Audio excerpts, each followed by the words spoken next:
નમસ્તે બાળકો, હું તમારી ફ્રેન્ડ પન્ના છું. આજે આપણે કમ્પ્યુટરના ખૂબ જ મહત્વના ભાગ કીબોર્ડ વિશે શીખીશું. ચાલો ખૂબ જ સરળ રીતે સમજીએ. જેમ આપણે નોટબુકમાં લખવા માટે પેન્સિલ કે પેન વાપરીએ છીએ, તેમ કમ્પ્યુટર પર લખવા માટે આપણે કીબોર્ડનો ઉપયોગ કરીએ છીએ. કીબોર્ડ પર જે નાના બટનો હોય છે તેને કી કહેવામાં આવે છે અને તેના દ્વારા લખવાની ક્રિયાની ટાઈપિંગ કહેવાય છે.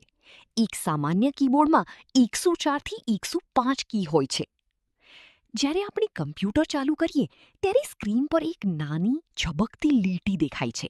તેને કર્સર કહે છે.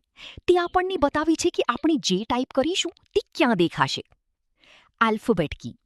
આ કી પર E થી Z સુધીના અક્ષરો હોય છે.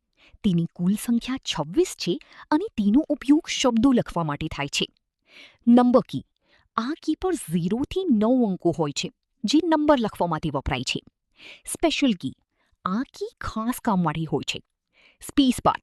આ કીબોર્ડની સૌથી લાંબી કી છે. તે બે શબ્દો વચ્ચે ખાલી જગ્યા છોડવા માટે વપરાય છે. એન્ટર કી.